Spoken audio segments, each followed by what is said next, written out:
Ads లేకుండా latest episodes చూడండి.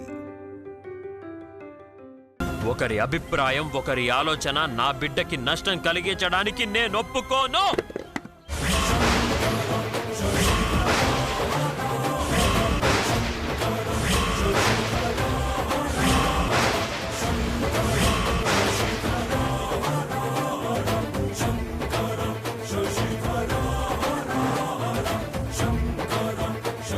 ఐదు నిమిషాలు టైం ఇస్తున్నాను. టాబ్లెట్స్ వేసుకోవాలి, ఈ ప్రోటీన్ పౌడర్ తాగాలి.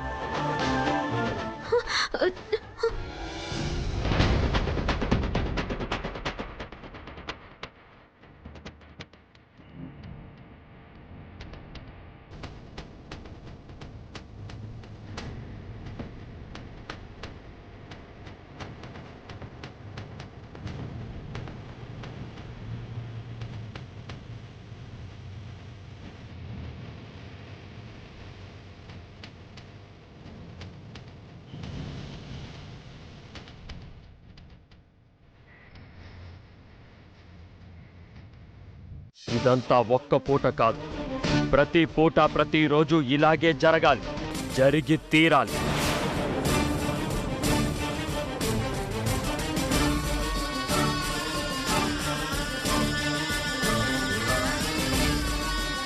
లేదంటే నా రియాక్షన్ ఇలాగే ఉంటుంది.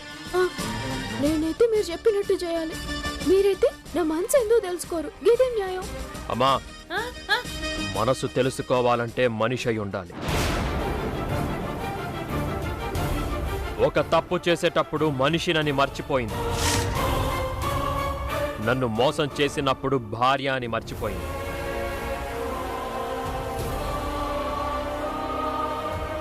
కానీ బిడ్డని కాపాడుకునే విషయంలో తల్లిని అని మర్చిపోయి పశువులా ప్రవర్తించినంత కాలం ఈ దూరం ఇలాగే కొనసాగుతుంది.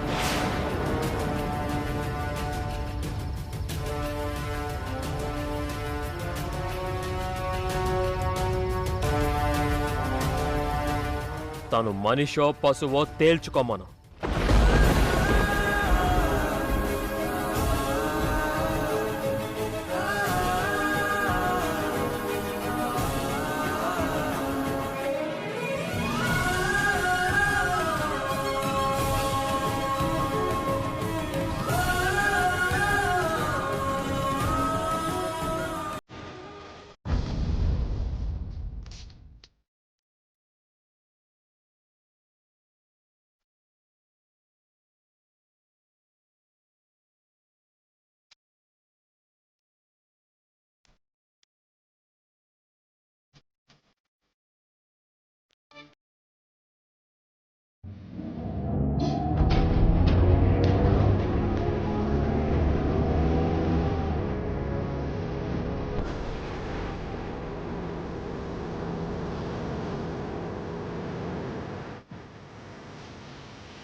Hi Rohit.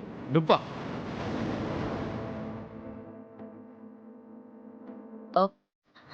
One second.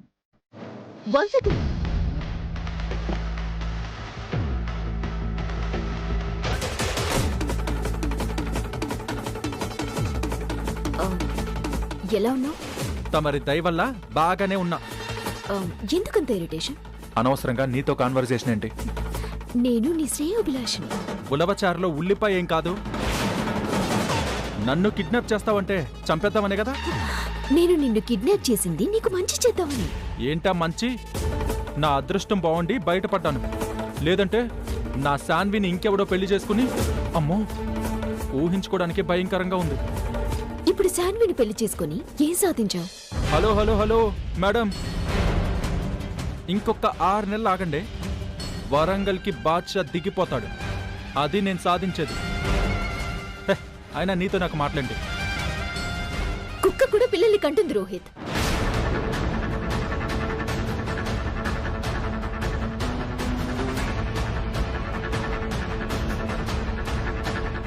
Excuse me, నీ మాటలు మర్యాదగా రానిపో. ద గ్రేట్ సామ్రాట్ కి బావవయ్యా, అతని చెల్లికి మొగుడువయ్యా. అయినా కాకా హోటల్ దగ్గరే నీ లైఫ్ ఆగిపోయింది.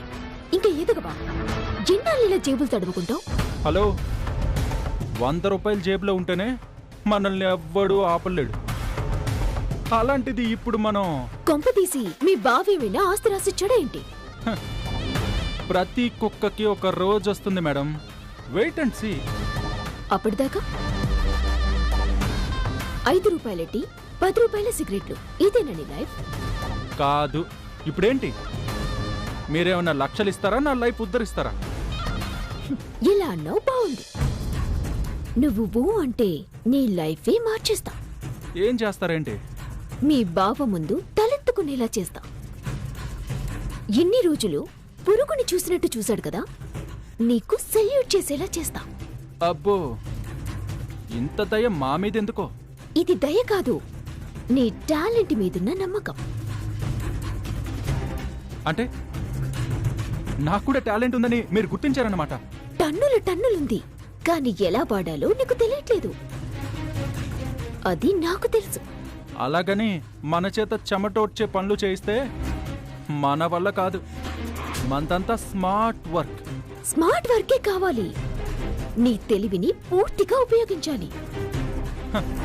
ఇప్పుడు మనకంత టైం లేదు, అర్జెంట్గా వెళ్ళాలి. మళ్ళీ తీరిగ్గా కలుద్దాం, ఓకేనా? One second.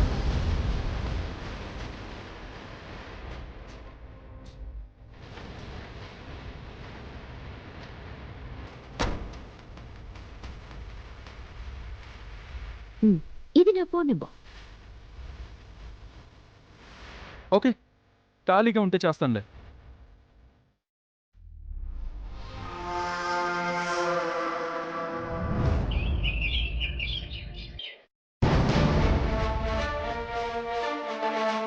గుడ్ మార్నింగ్ బాబు.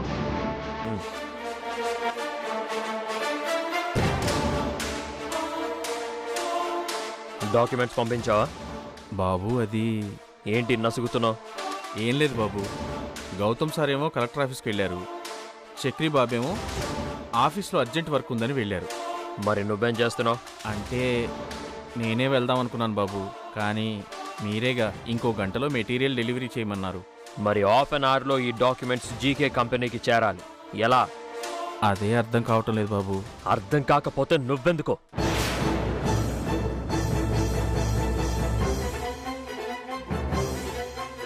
వద్దన్నా సిగ్గు లేకుండా దొంగచాటుగా తేరగా తింటున్న వాళ్ళు ఈ ఇంటి పరిధిలో చాలా మంది ఉన్నారు.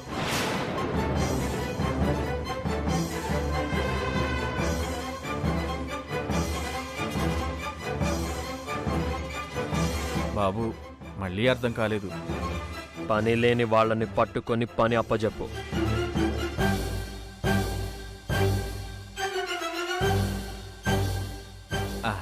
అర్థమైంది బాబు. బాబు బాబు ఇలా రండి బాబు. మనల్ని కాదులే. బాబు రోహిత్ బాబు, మిమ్మల్ని ఒకసారి రండి. నన్నా? అవును బాబు, తమర్నే. ఇలా రండి. వీళ్ళేంటి నన్ను లోపలికి రమ్మంటున్నారు? లోపలికి రండి బాబు. రా బాబురా, అబ్బాయి పిలుస్తున్నాడు.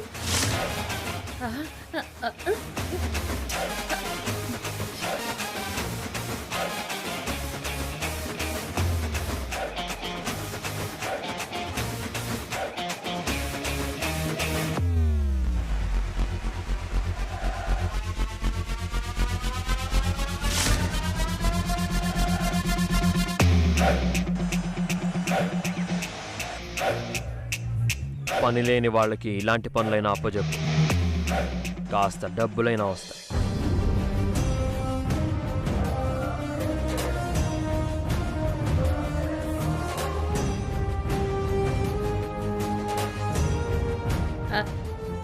నాన్న సామ్రాట్, ఎంత కాదన్నా రోహిత్ మన ఇంటి అల్లుడు కదా. అలా పనిలేనివాడు, పనికి మాలినోడు అంటే కాస్త పని లేని వాళ్ళని పనికి మాలిన వాళ్ళనే అంటారు.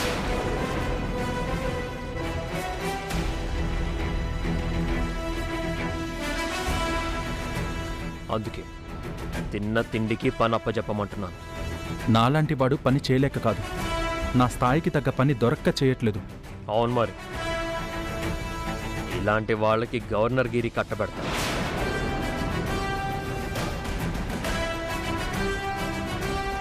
బాబు, మీకు కొన్ని డాక్యుమెంట్స్ ఇస్తాను, అవి జీకే కంపెనీలు ఇస్తారా? అంటే పోస్ట్ మ్యాన్ పనా? అది సెంట్రల్ గవర్నమెంట్ జాబ్. నీలాంటి వాళ్ళకి అంత పెద్ద జాబ్ ఇవ్వరు.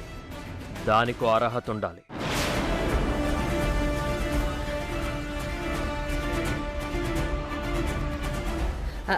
అబ్బాయికి ఏం తక్కువ? తెలివి, పట్టుదల మెండుగా ఉంటాయి. ఒక అవకాశం ఇచ్చి చూడు, దడదడలాడిస్తాడు కదా బాబు. ఏం తక్కువ లేదు, అన్నీ ఎక్కువే. బద్ధకం, అలసత్వం, నిర్లక్ష్యం, దరిద్రం.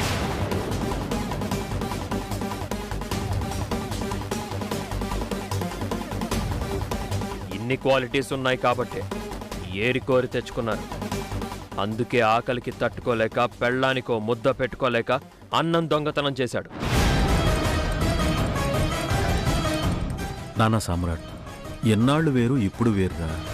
ఇప్పుడు పెళ్ళైంది కదా నాన్న, ఇక బాధ్యతగానే ఉంటాడు. ఇప్పుడు ఒక పని అప్పచెప్తున్నావు కదా, నీకే తెలుస్తుంది. పని ఏదైనా పట్టుదల ఉండాలి, ఫలితం ఎంతైనా పర్ఫెక్షన్ ఉండాలి. ఇప్పుడు చేసే పని రేపటి భవిష్యత్తుని మనకి చూపించాలి. అది ఇలాంటి వాడికి రావాలంటే తపస్సు చేయాలి. మరీ అంత తీసి పారేయకండి సార్. మీరు డెవలప్ అయ్యారు, మీకు మీ తాతగారి బ్యాక్గ్రౌండ్, మీ నాన్నగారి సపోర్ట్ అన్నీ ఉన్నాయి. కానీ నాకేదీ లేదు, ఎవరూ లేరు సార్.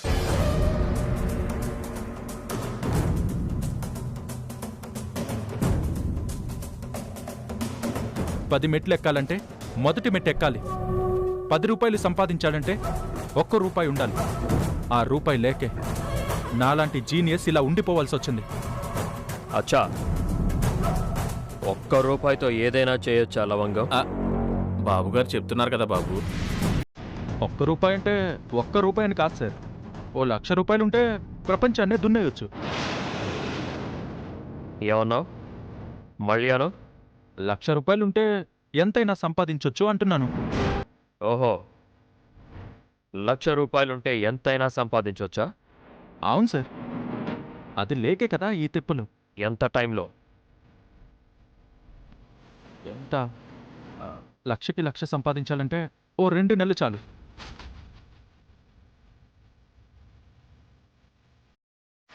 లవంగం. బాబు,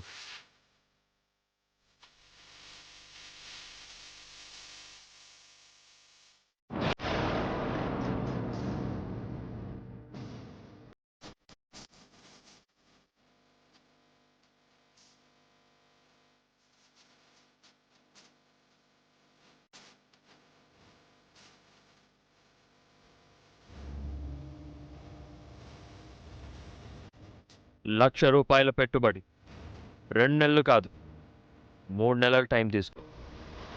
2 లక్షలు సంపాదించి చూపించు, నీతిగా, నిజాయితీగా.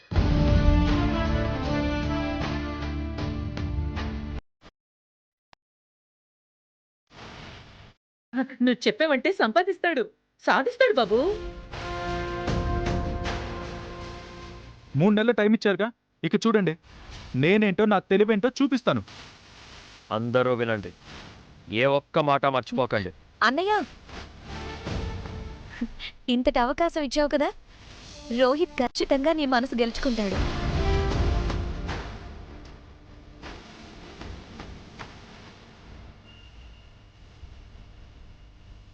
లవంగం, పద.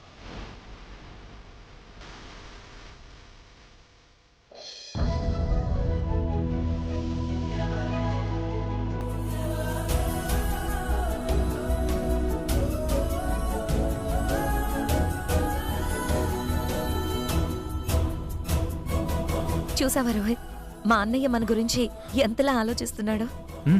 చూశాను. ఈ డబ్బుతో నువ్వు వ్యాపారం చెయ్యాలి. 3 నెలల్లో ఈ డబ్బుని డబుల్ చేసి చూపించాలి. మా అన్నయ్యకి నీ మీదున్న అభిప్రాయం పోగొట్టాలి రోహిత్. అలాగే, కాసేపు నన్ను వదిలేసే. ఏ ఎందుకు? 1,00,000తో 2 లక్షలు సంపాదించడం ఎలా? అది 3 నెలల్లో. బాగా ఆలోచించాలి, రిలాక్స్గా.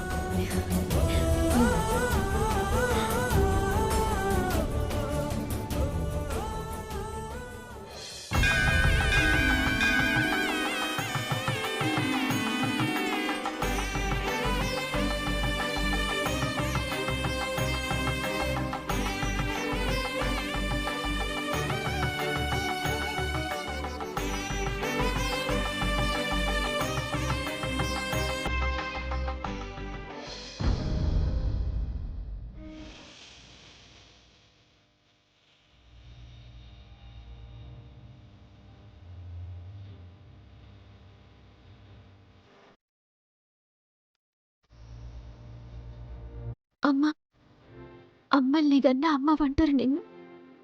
నీ బిడ్డలకి కష్టం వస్తే అడ్డుగా నిలబడతావంటారు. కన్నీళ్లకు తావు లేకుండా నీ కొంగను అందిస్తావంటేనే నమ్మిందాన్నమ్మా నేను. కాని చెయ్యని తప్పు ఉప్పెనై మీద పడ్డదమ్మా.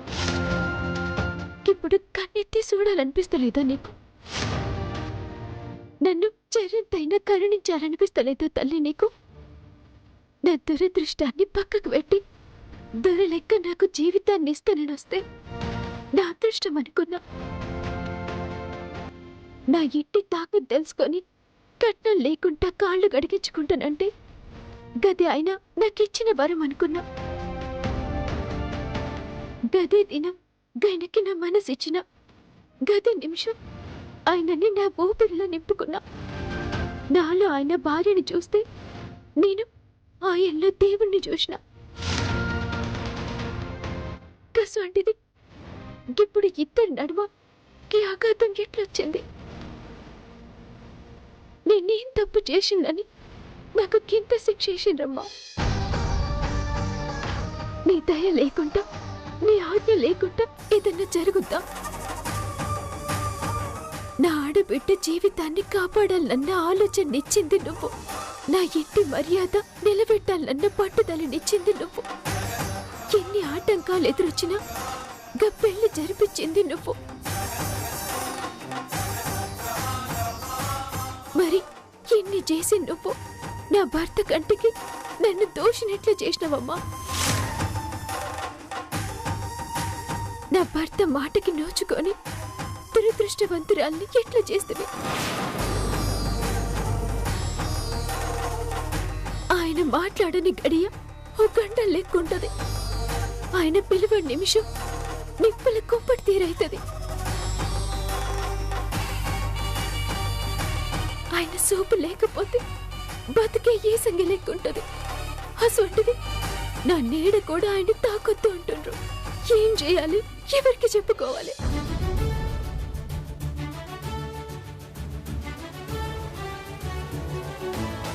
ఆయన దృష్టిలో మోసం చేసిందాన్నైనా, నా ఆడబిడ్డ దృష్టిలో సాయం చేసిందాన్నైనా ఓర్చుకోనికి నేను చేసింది తప్పు కాదు. ఓర్చుకోనికి నాకింక శక్తి లేదమ్మా. ఎంత జరిగినా ఇంకా ఓ అబద్ధాన్ని కడుపులో మోస్తూనే ఉన్నా.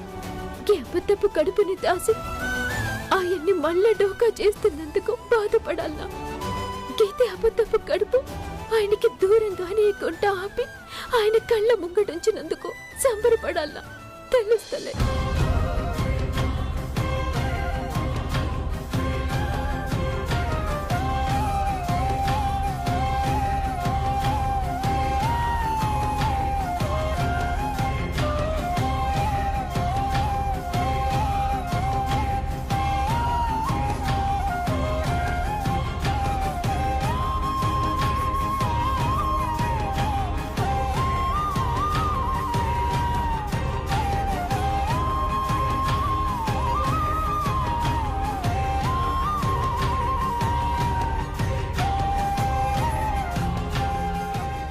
అమ్మా శ్రీవల్లి,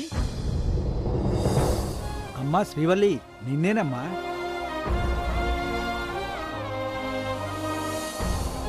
పంతులు గారు, ఏమ్మా అంత దిగాలుగా ఉన్నావు? కష్టాల్లో ఉన్న బిడ్డ కన్నతల్లి దగ్గరికి వచ్చి మొరపెట్టుకున్నాక కూడా ఓదార్పు దొరకకుండా ఉండదే. కళ్ళ ముందున్న దేవుడే నా కష్టం అర్థం చేసుకోలే. ఇంకా కనిపించని ఈ దేవత ఏం అర్థం చేసుకుంటది పంతులు గారు? అలాంటప్పుడు అమ్మను వెతుక్కుంటూ ఎందుకొచ్చావు? ఏదో నమ్మకం పంతులు గారు. అయితే ఇంకే, బిడ్డ నమ్మకాన్ని కన్న తల్లి ఎప్పుడూ వమ్ము చేయదు. కానీ నమ్ముకున్న వాళ్ళకి మాత్రం దూరం చేసింది పంతులు గారు. పిచ్చి తల్లి, అమ్మకి అతికించడమే తెలుసు, కత్తిరించడం తెలీదని నీకు తెలీదా? నిజమే పంతులు గారు. కర్కశంగా కత్తిరియదు, కనికరించి అతికియదు. గదే గదా తల్లి గొప్పతనం. అమ్మ గొప్పతనాన్ని అంచనా వేసే బిడ్డలు ఈ లోకంలో ఇంకా పుట్టలేదు గానమ్మా. అమ్మ మీద నీకున్న నమ్మకం ఏదో మీ ఆయనకి కలిగించొచ్చుగా. నేను మోసం చేసిందని నన్ను దోషం చేసిన మనిషికి ఇంకా నమ్మకం ఎట్లా కలిగించాలి పంతులు గారు?